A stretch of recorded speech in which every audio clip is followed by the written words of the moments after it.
Hello, and welcome to ESA's 2020 Virtual District Week. Whether you're joining us from your living room or from your office, we're excited to launch a week with you that focuses on bringing electronic security and life safety professionals together to make our voices heard from across the nation in Congress. If you've planned meetings with your local representative or senator in Congress, we look forward to hearing how they went. The ESA advocacy team has worked hard to ensure we deliver you updates on the issues that are important to you through these virtual town halls. So today through Wednesday, I hope you'll join us back here at 2 p.m. Central for interactive sessions that give you the latest updates on issues that are important to the industry, like codes and standards, occupational licensing, COVID-related bills, business relief developments, and more. In today's town hall, we'll get to sit in on a meeting with John Loud, Vice President of ESA and President of Loud Security in Georgia, as he meets with his Congressman Barry Loudermilk. The two will talk COVID, the economy, and what's to come. We'll cut over to the two of them in Georgia in just a moment. They're getting ready to chat as we speak. But in the meantime, let's hear from ESA CEO Merlin Guilbeau. Thanks, Jillian. It's times like these that shine a light on advocacy efforts, whether it's keeping members informed about bills in their state that support their business during challenging times, educating the industry about PPP and other federal assistance programs, fighting for essential worker designations, or simply creating virtual spaces for members to connect and share advice. The ESA team has risen to the occasion, and I'm proud of what they've done to support our members and the industry during the COVID pandemic. We have a lot of valuable content to get through this week, so I hope you'll join us Monday, Tuesday, and Wednesday at 2 p.m. Central for virtual town halls. And if you're an ESA member that's scheduled a virtual meeting with your local congressman, we want to hear about it. I want to thank our sponsors for this event, our strategic partners, Residio, Access Communications, Telguard, Alltronics, SnapAV, NAPCO, APD, Core SMP, DMP, Podium, and Sempro. Their support and dedication to the professional install channel makes these events and other valuable member resources possible.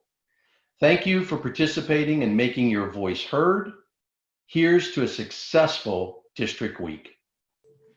Thank you, Merlin. It's important to note that today's virtual town hall is made possible in part by our diamond partner, Residio, with important news about the 3G sunset. Doug? Thanks, Jillian. And on behalf of Residio, I'd like to thank the ESA team for holding this virtual town hall. I've been in the security industry for nearly 20 years, many of those with Honeywell, and for the past 2 years as part of the spinoff with Residio. Over this time, I've been through all the previous cellular sunsets, and once again, you and your customers are burdened with the industry's third cellular sunset. On average, we're seeing cellular sunsets every 5 years. We went through this through 2G in 2017, and we're currently in the midst of 3G, which takes place in 18 months in 2022. And who knows when LTE will sunset.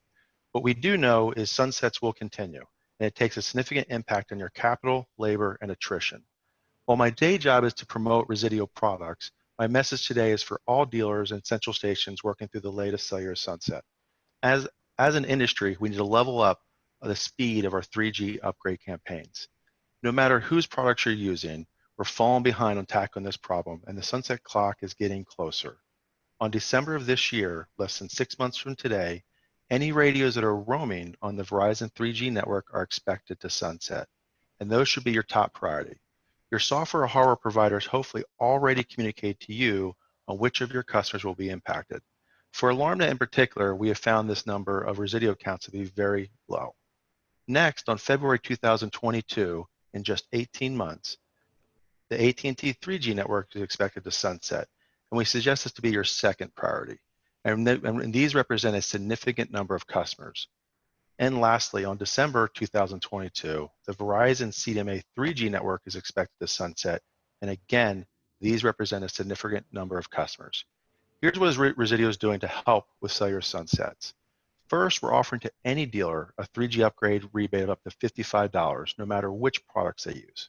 Secondly, we have a number of support materials to help, including Alarmnet is providing data insights to help prioritize and adjust your 3G campaigns around counts least likely or most likely to attrit. For dealers who are comfortable allowing their customers to swap the radios themselves, we have end-user videos and materials to support the end-user swap of 3G radios. And lastly, we recognize the disruption these sunsets bring to your business. Resideo have made the decision to develop security systems that enable your customers to swap the radio themselves. We started with the Lyric security platform and have continued this modular product design with our Pro Series security platform, which will come to market later this year. A security system must be built for the future and last well past the next sunset. While the only thing a security dealer needs to do is mail the homeowner a radio, they plug it in, and their security system is upgraded. Thank you for your time. If you have any questions on anything I talked about today, please reach out to me at doug.marshall@resideo.com. Thank you, Doug, and thank you to Resideo for your investment in the Pro Installed channel. I think John and the Congressman are mic'd up, so without further ado, John, let's dive in. Hello and welcome to our ESA Electronic Security Association family and the viewers across America. Got a wonderful opportunity this week as we hope you get an opportunity to be able to meet and have dialogues with your representatives from your U.S. Senate seats as well as your congressmen and congresswomen throughout your state. Today I've got a wonderful opportunity to kind of have a dialogue with one of our outstanding congressmen here in the state of Georgia, and we're going to kind of get a perspective and talk about the coronavirus, the pandemic effect of what's going on from the federal level to our state of Georgia, as well as how this is affecting the nation. We're also going to talk about the social unrest situation going across. We're going to talk about regulatory factors, and we're also going to get into a dialogue about the upcoming November election that I know that's vital, important for each and every one of us, both on a local and state and certainly the federal level. But at this time, I'd like to welcome Congressman Barry Loudermilk. Congressman Loudermilk has been he was elected back in 2014, has been serving the 11th district in the state of Georgia, which is just outside of the metro Atlanta area, and currently serves on the Financial Services Committee and the House Administration Committee. But this time, welcome Congressman Barry Loudermilk. It's good to be with you. I mean, we go way back, even before politics, being in similar industries, doing IT services, and you with the security, even worked on a couple projects beforehand. So Congressman Loudermilk is a small business owner in the low voltage industry. So we actually, I think one of the last one we worked on together was with the Ackworth Police Department when they were building a new police station and jail and everything. And I got to stay on the outside this time as they were building the facility, so things went well there. Well, it's better in the new building than the old. We got to cable up the old jail and found out the hard way that the security panels inside the jail cells have screws about that long that go through the top of the ceiling. So when you're crawling on your hands and knees, it wasn't a pleasant experience to find those the hard way. Well, it's been neat to watch Congressman Loudermilk's leadership in our state as he served our House of Representatives at the Capitol. Then he was one of our state senators for many years, and then he ran for Congress and got elected his first round back in 2014. Share a bit on that experience. Well, it's an incredible ride. It's been a lot more fun in the past than it is right now, but it's very critical that we be working on issues that are important to the United States, and of course everything is centered around the COVID crisis and getting our economy back going again. Yeah.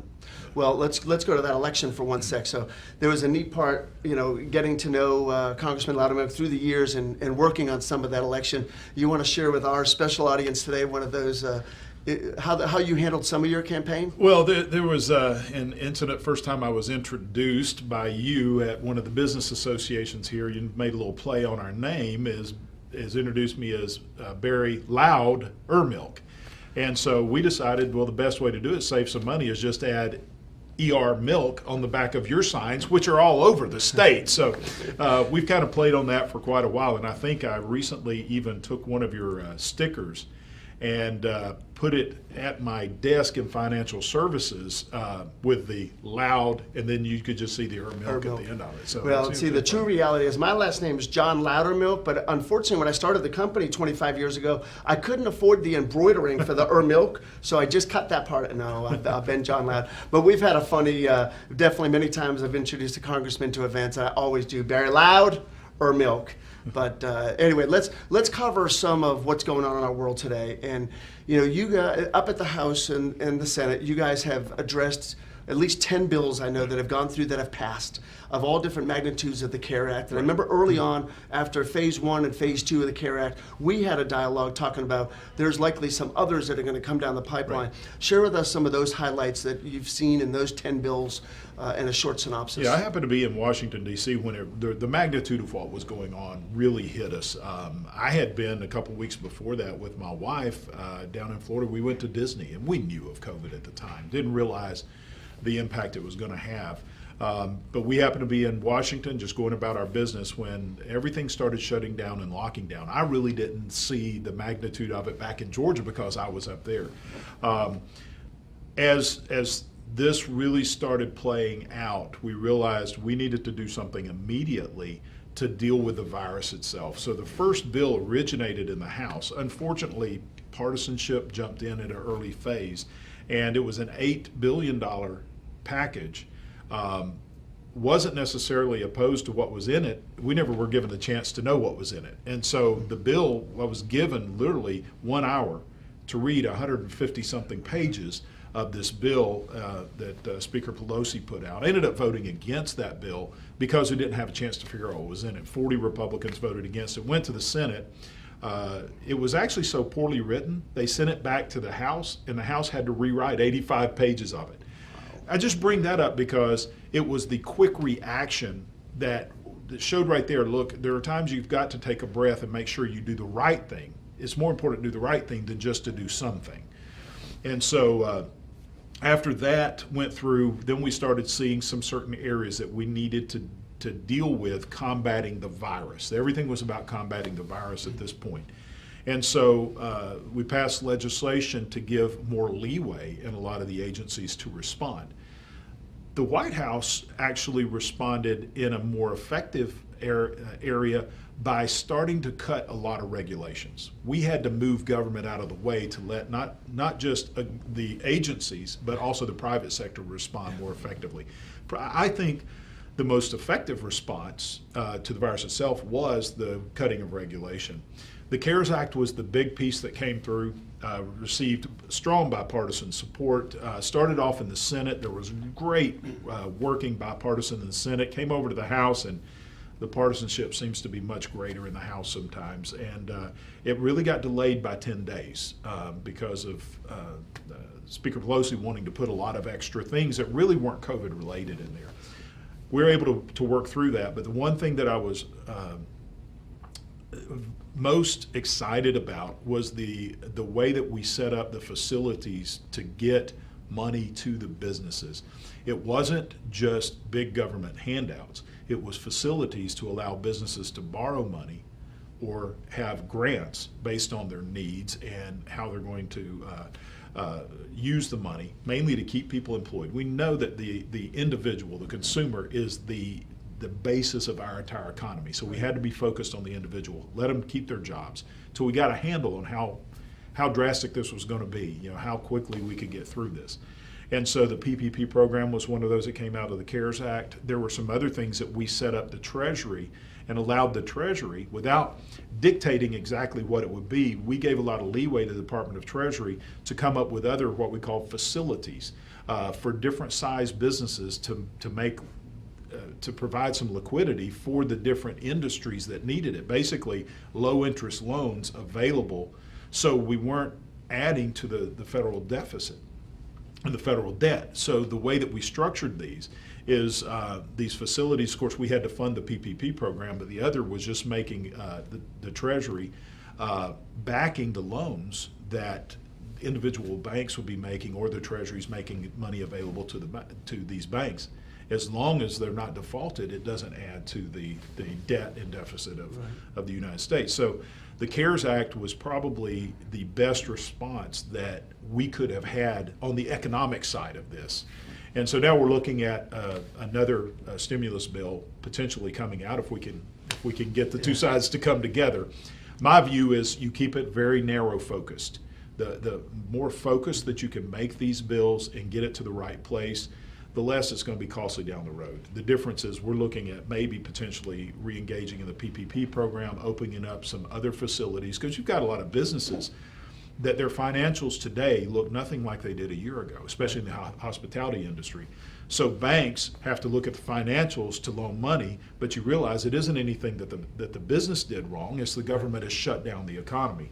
So we're working trying to provide a facility for some of these industries to get access to capital so they can start opening up.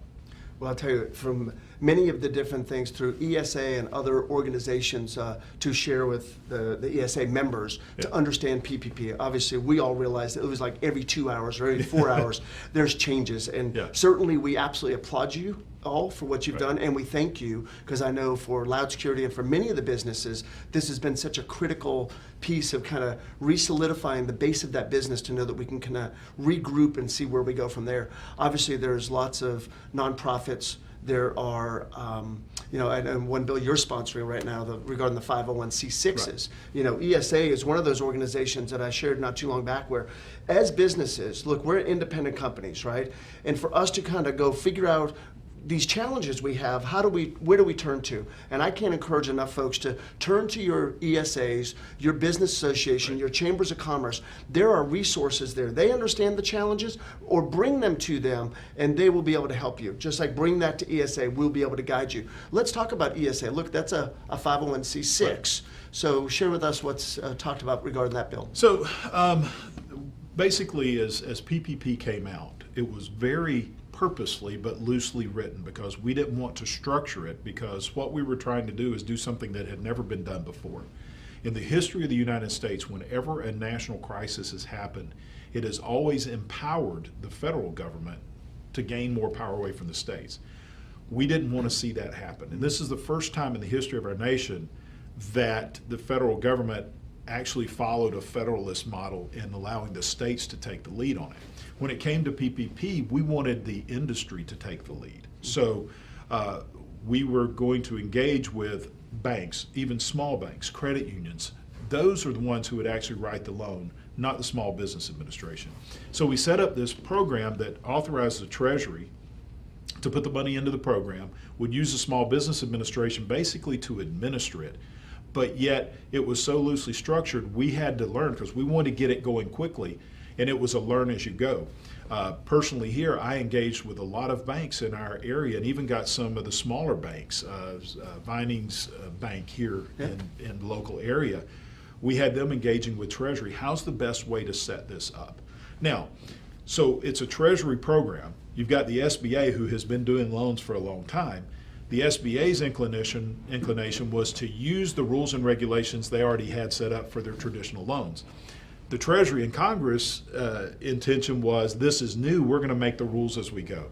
And so there was a lot of confusion as the SBA initially was saying nonprofits, 501c3s could not qualify. We were able to get that straightened out. There were some you didn't necessarily, if they were politically active 501c3s, you didn't want the money going to a political activist group. We didn't want it to go to those ministries that are helping feed people, those that are actually doing things. A couple of other sticking points we weren't able to correct along the way, which were big for me, is the organizations, the chambers, that we were trying to get it expanded to them, but in the legislation it specifically did not include those, so we weren't able to get that put in. Another area that was, and we'll talk about the chambers and stuff, but there was another area that's probably was important to a lot of in this industry. I know it would have been me if I still had my IT business, were the 1099 employees. The intention of Congress was that you as an employer could actually go and file for the Paycheck Protection Program on behalf of your 1099 employees, because if you go back and you look at the structure of it, it was you could get the 8 weeks of payroll, plus additional money to pay for your overhead, your utilities, your rent, et cetera, et cetera.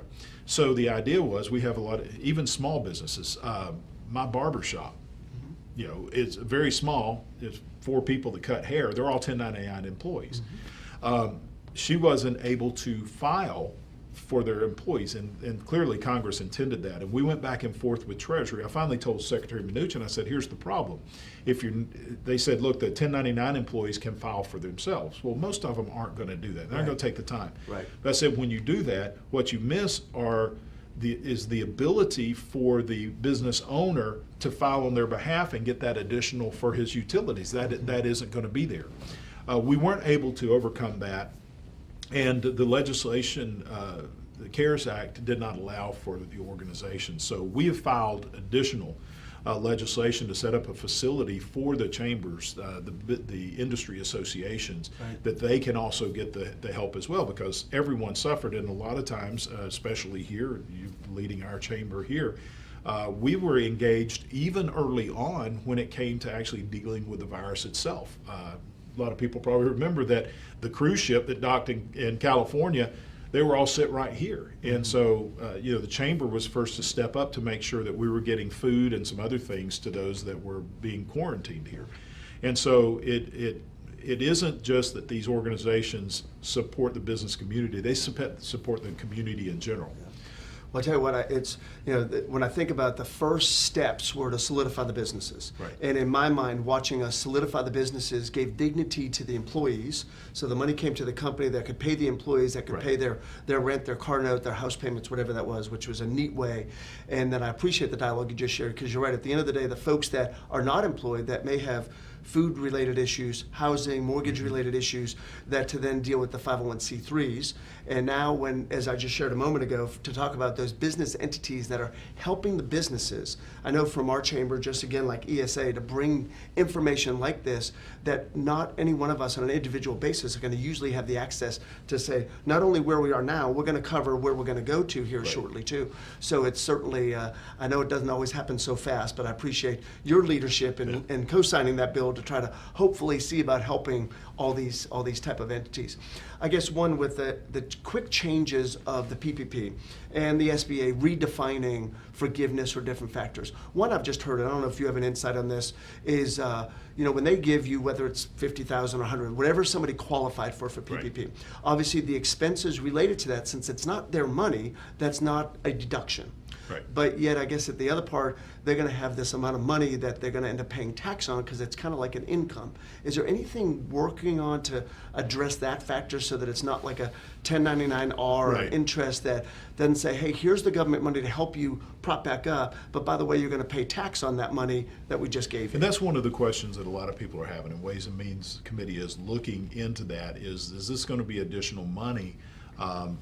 Initially, the thought was, no, this won't be taxable income for the business, because basically we're supplementing revenue that the business wasn't receiving at that time. So this is something that is being flushed out in Congress right now. We have some time to deal with that going forward.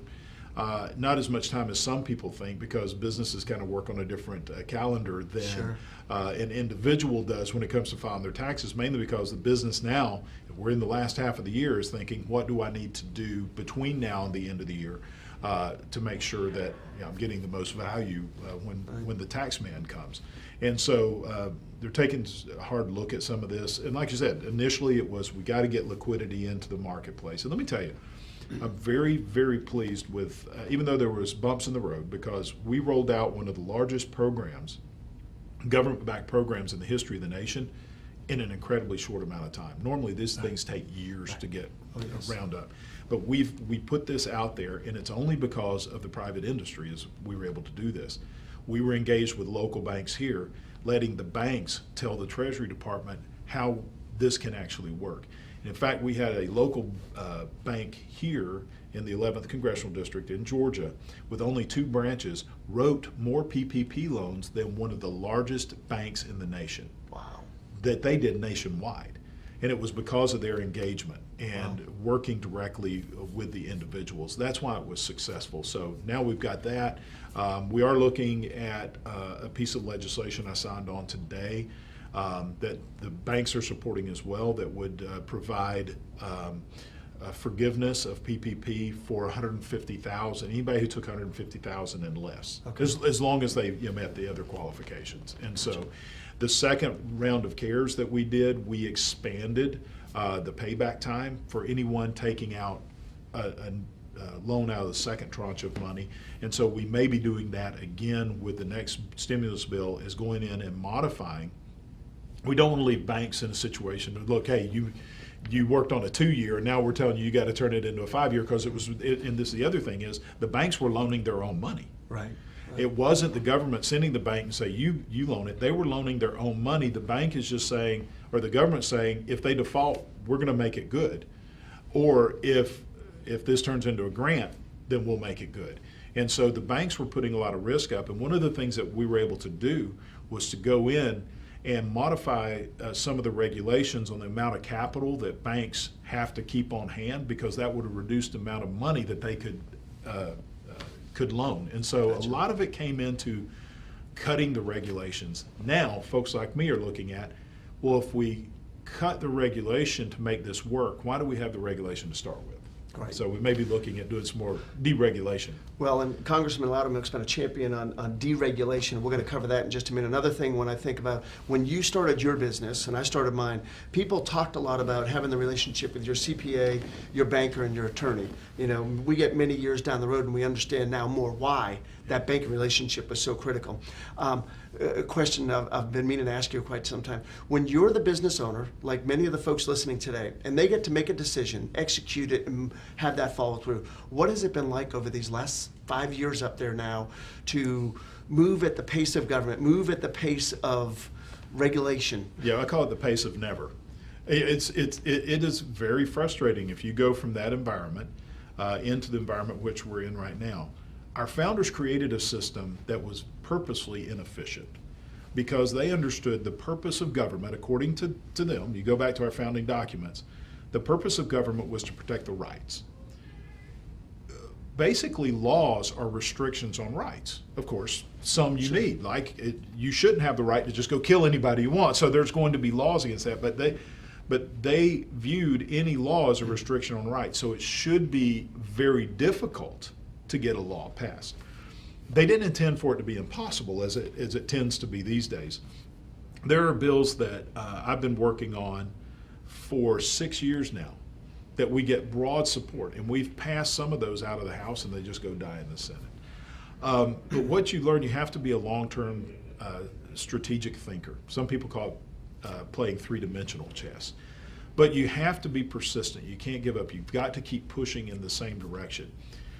Folks like me, though, you've got to have a sense of accomplishment. So I find other things to work on. Woodworking at home. Stress relief is pounding on a punching bag when I get home, working out and stuff. But those are the things it is really hard to adjust as you're going from, working on a project. You plan your project out, you get your materials in, you stay on top of it, you get your folks out there, you get it done. And when you get done and it works great. On my side, it was information networks, and we get the network up and running, working with the other systems there. You've done something. You get your paycheck, you go home. But here, you could work on things for years and years, and if you do get something done, by the time it goes through the process, it may not look anything like the original bill you put in. Yeah. Well, let me touch on a personal side with Congressman Loudermilk. Wonderful wife, Desiree, 2 sons and a daughter. But in his years of service, just within a 6-month window, he was at the baseball field getting ready for the Republican Democrat baseball game when the shots were fired. He was on the train when the garbage truck was in front of the train and had that collision. He also had 2 personal incidents where there was a high-range rifle shot at the back of his vehicle, and on a separate occasion where he was forced off the side of the road where the vehicle flipped 3 times. That's a 6-month window. This is someone that's served our nation in the United States Air Force, but is serving in our House of Congress now and leading. Share what that 6-month window was like. It changes your perspective on things. I've always known that going into politics is you're stepping in the line of fire. I didn't know it was going to be literal. To be part of a domestic terrorist attack where just myself, I had over 22 rounds, according to the FBI, fired directly at me.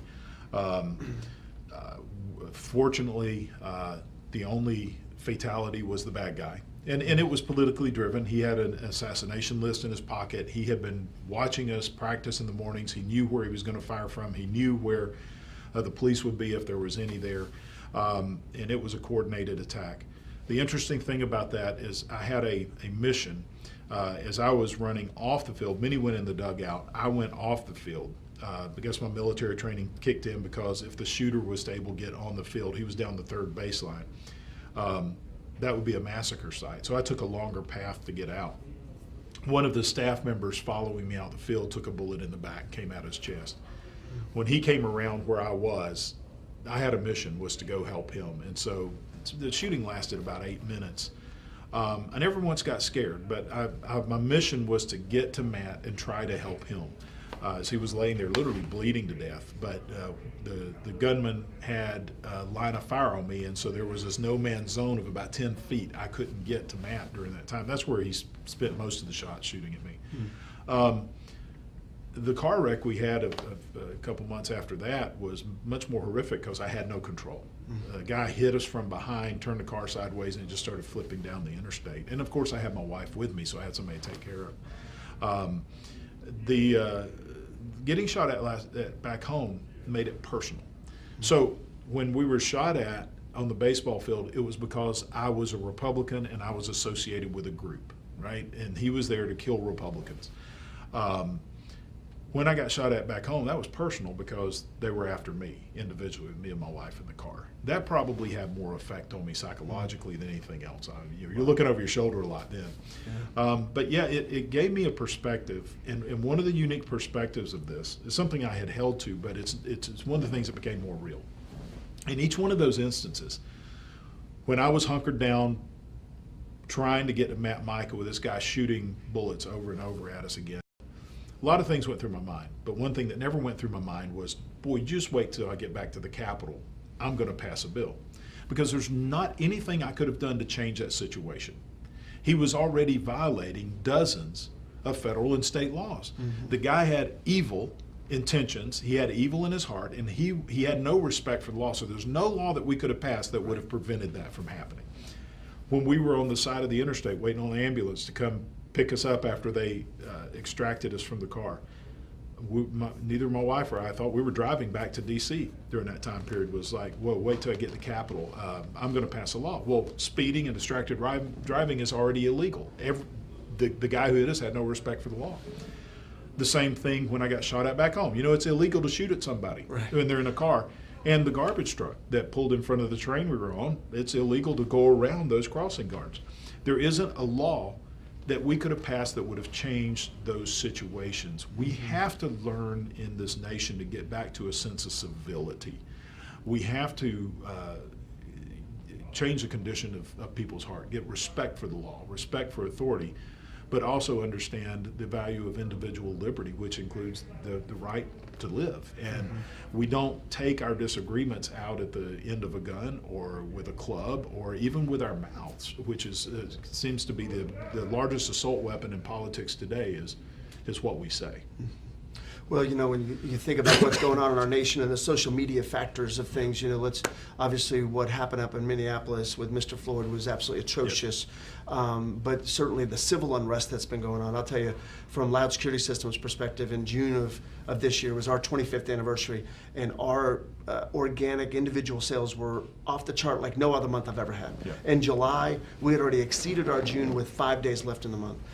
So I'm seeing from the things going on in the Atlanta marketplace that's happening many places across the nation. Share with us some of your thoughts or take. Well, this is one of the things I did a floor speech around the time that the reaction of the Washington elitist politicians was there always has to be someone to blame. And it isn't the individual, it's always a group that you want to blame. I have the greatest respect in the world for our law enforcement. Absolutely. Across the nation. These brave men and women put on a uniform of clearly identifying who they are, and they go and they put their lives on the line to protect those rights that we have. What happened to George Floyd was atrocious, but when other extreme groups co-opted what happened to him to make political statements and started rioting and looting, that's what I don't understand. And I did a floor speech saying, in response, to some of my colleagues who wanted to place unreasonable restrictions on all law enforcement because of the bad actions of a few. I met with all the law enforcement agencies in the 11th District. They were unified in opposition to what some of the Washington elitists were trying to do, because what they're doing is painting a broad brush. Because of the bad action of one, all law enforcement is bad. And so we're still seeing it play out in areas like Portland, to where you can any night watch the news and you see ACAB written on the ground, which stands for all cops are bad. Mm-hmm. And they're taking violence to the streets. And I wonder about the person who in Minneapolis owned the corner store, who had nothing to do with this, but yet their store was looted or burned to the ground, right? This is what I don't understand. Why we respond in this way instead of focusing on what really matters. Make sure justice is served, but yet our duty is to respect each other's rights, not to just go in and commit acts of violence. Even during all this time, we got some intelligence that Antifa was trying to figure out where I lived, and so that kind of puts it into a different perspective. Here we go again, back into this era. Of course, fortunately, nothing happened. But we've got to find, first of all, law has to be enforced. Law is to protect the rights of individuals. That's your property rights and your life. And so we have to see government stand up and protect those rights. And so I think in Georgia we've done a pretty good job of using law enforcement to suppress those riots and the acts of violence, but allow the civil protests to continue. I tell you, I encourage folks to go out and Google, because I've seen his floor speech. There's about 20 things he doesn't understand. And he brings you through these challenges of things that just don't make sense, or what's going on in the world I just don't understand. But it was a great speech he's done, and I think you might get some neat insight from. We're sitting here partway through August. We've got an election coming upon us. Yeah. Give us some of the Washington beat from both perspectives as to where we are today. What does these next few months look like? Well, this election is, you've got one aspect of trying to use COVID as an ability, and it's quite obvious that there are some that are trying to continue to suppress the economy all the way through, because the existing president, his strength has been the strong economy. He's a businessman. He's come in during COVID. He reduced a lot of regulations. Everyone has their own opinions, but I try to take my political opinions, set them aside, and look at fact. I know what government can do, I know what government should do, and I believe our government from the federal level responded in the best possible way we could to an unknown situation with this virus, which was allowing the states to be the forefront of this. You look at Georgia, we reopened early. We saw a resurgence in our economy. Now we're seeing it plateau a little bit. I think you're going to see it respond again very soon, but we're kind of leading the nation in that. Other states are falling behind, but this is a state by state issue. But as far as the election goes, there's solidly two camps. I mean, the line is drawn in the sand. Those who are supporting the president and those who hate him, and there's not too much in the middle. There's a group of independents that are looking at personality. As they put the personality aside and look at what the accomplishments are with most people. I think it has the potential to be a very good election for the Republicans. There is a lot of frustration out there. I'm getting it from a lot of people, but you're not going to see as much engagement with a lot of people. I talked to someone yesterday who's you would know him, he's very engaged in business, a strong Republican, has removed any political bumper sticker from his car because of fear of being targeted. And that's in itself is a suppression of free speech, the fear that people have out there right now. So the biggest challenge in the campaigns that we have is, how do you campaign when a lot of our campaigns are boots on the ground, going door to door, going to chambers of commerce and speaking, going to associations. Those options are not available right now, may not be through the end of the year. We're even questioning whether or not there's going to be debates between the two presidential candidates. There should be. I mean, you've got to have the American people see what's going on. I think more people are tuned into what's happening in Washington in the past because of COVID. So polls are not reliable in the least right now. 85% of Americans say they don't want to tell anyone how they're leaning and voting. Many have admitted they're lying to the pollsters. And then you have the cancel culture, that a lot of people are not even engaging in social media now because they're afraid they may lose their job. If you know, they express how they feel and it's not what somebody in that cancel culture likes, and they're really going after them. So it's going to be a different election season, and so a lot of us are really retooling and relearning how we're going to run campaigns this time. Well, it's so true. Let's talk about that divisiveness a minute. I want to tie into public safety you just referred back to a few minutes ago. Is that I was going to get my hair cut not too long back, and I had a, back the blue type bracelet on. And the gal that was cutting my hair, she also was wearing one. And she has, from about 4 different law enforcement jurisdictions, she cuts their hair all the time. And they shared with her, do not wear that. Because in the case, it was that as soon as you were doing that, there are some groups that means if you're pro-blue, you're anti-black. And that became a challenge that they were like, and of course, she's like, I support blue, so I'm going to wear that, and I'm fine with that. But it was an interesting dialogue from that. But I know you just recently, and look, from our chamber and from everybody in our association, I know we have great partnerships across the nation with SEAC and so many of our law enforcement and chiefs of police, because being in public safety, being in fire, police, and dispatch of that source, law enforcement is absolutely vital to our business. And I encourage you guys, I know from our Chamber of Commerce, we've got a huge event set up for the month of October to shine the light and thank, and we've done it for 30 some odd years, so it's not just a thing we're thinking up right now, but I want to encourage any one of you out there in your communities, if you need a model or something to look at to see how others are doing it. As I talk about R&D, which is not research and development, that's about my rip off and duplicate. Would be happy to share things like that. I guess another thought I had too is here when you forecast this pandemic, this virus, we don't have vaccination. What are you seeing, whether you personally or you're seeing from DC? What is this horizon time frame looking like? Well, one of my concerns is we're putting too much hope on a vaccination, which I hope we get there. We have moved very quickly. Again, this is something the president removed a lot of hurdles and regulations in the FDA to get to a vaccine quickly. What if we don't get to a true vaccine? You talk to many in the medical field, there isn't a real true vaccine for flu. There's, because there's multiple strains of it. We also have to prepare in a couple of different ways. I think we need to be putting a lot, which we are, into treatment. If you don't get to a vaccine, if you have effective treatment of knowing how to treat this, that's almost as good. If we have the medical facilities, which we do now, we're prepared for it. We know what we're doing now more than we did back in March. But the other thing is, it's here. We need to learn to live with it. It is here. This is going to be part of our world. It's going to be part of our society, and we have to be able to get back to function as a nation, as individuals, as groups.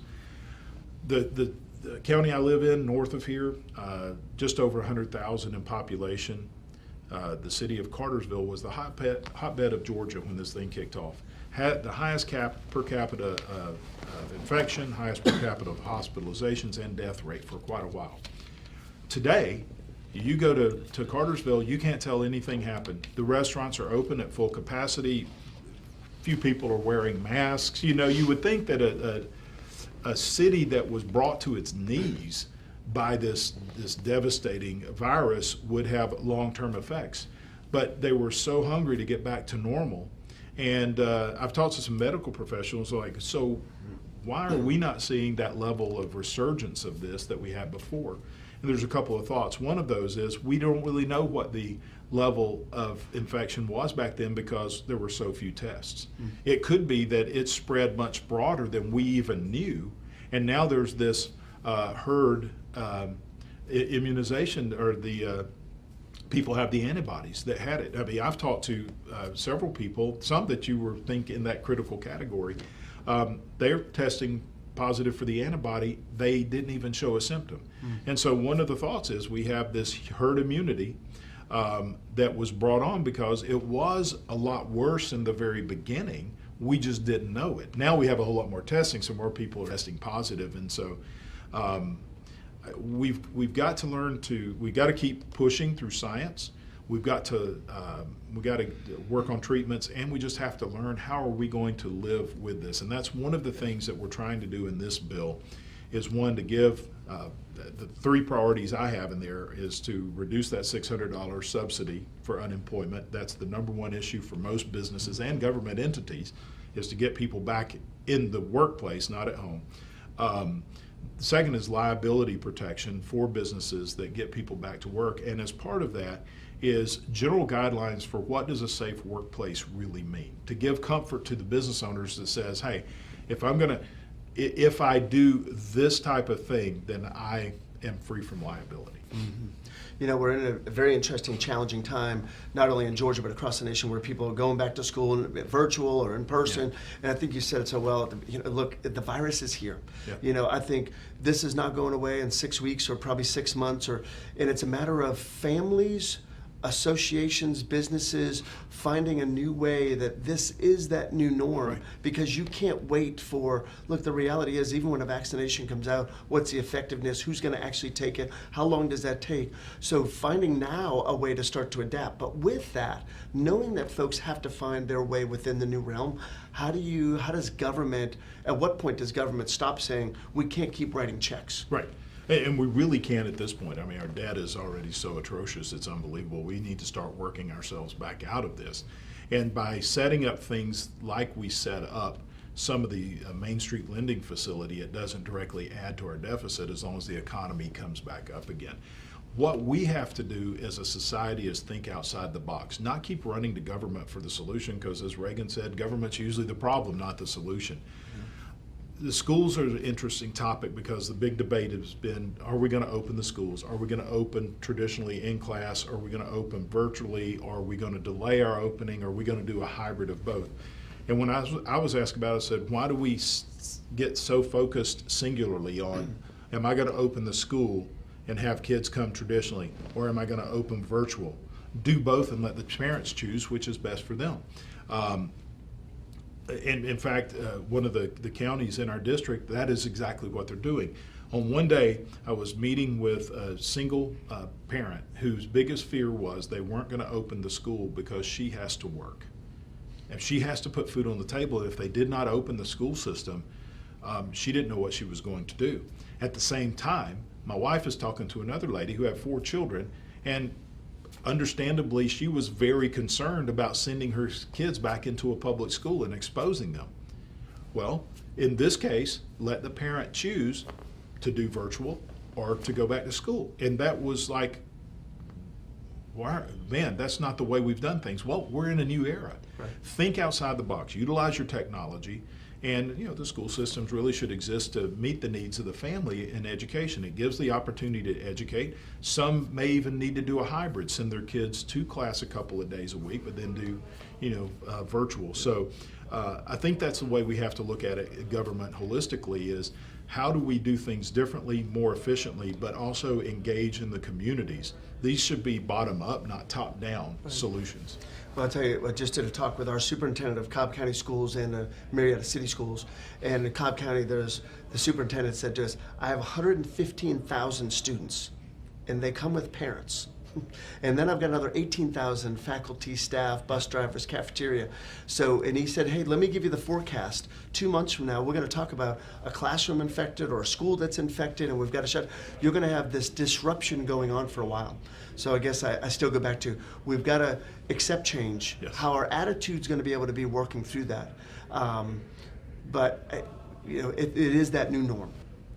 I'm absolutely honored to be sitting here today with Congressman Barry Loudermilk from the 11th District in the state of Georgia. And I guess a final question I'd like to throw you, which is kind of a two-part. Share with us, when you look through the end of 2020 or into 2021, what are you most optimistic about?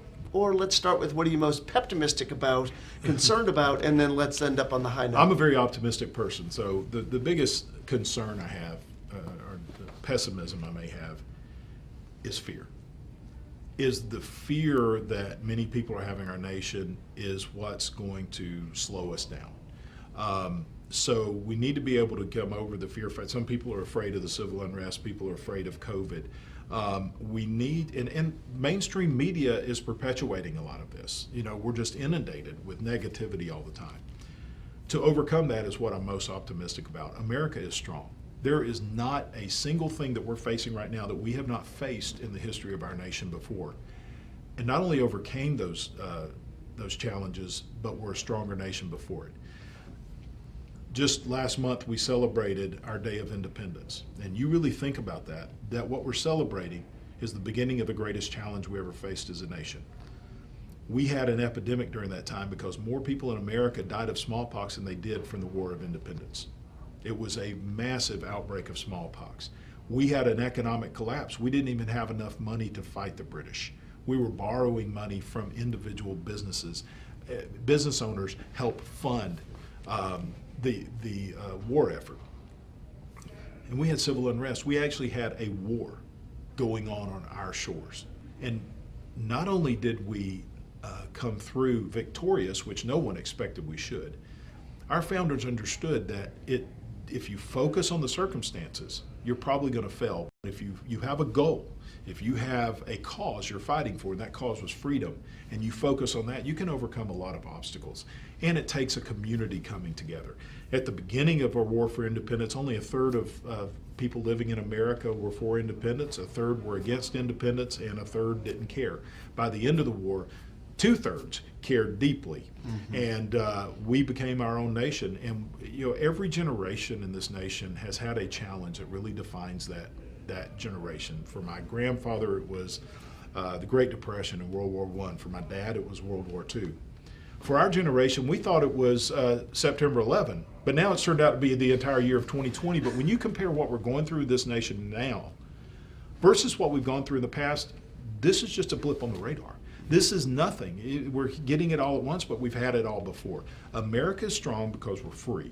Well, I'm with you completely, and I want to do an absolute gratitude and appreciation and thank you for your insight today, certainly for your leadership, what you're doing for so many businesses, the small businesses up there, and all from the regulatory factors. I know the fight that you've been enduring for the last 6 years, and cannot thank you enough for serving our nation in such a way. So, such an honor. We appreciate all you do. Thank you. I want to encourage everybody, as you kind of get some insight today with us here with Congressman Loudermilk, continue to turn to ESA. Look, I talk a lot about together we can at times.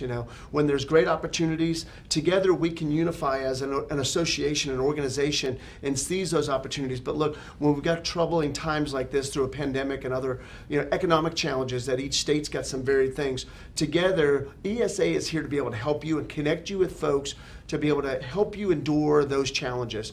And I wish each and every one of you the best success for this week ahead, that you have your time with your U.S. Senator, your congressman or woman, and look forward to hearing how your dialogue is going. Thank you for tuning in with us today. Thank you, sir. Thank you.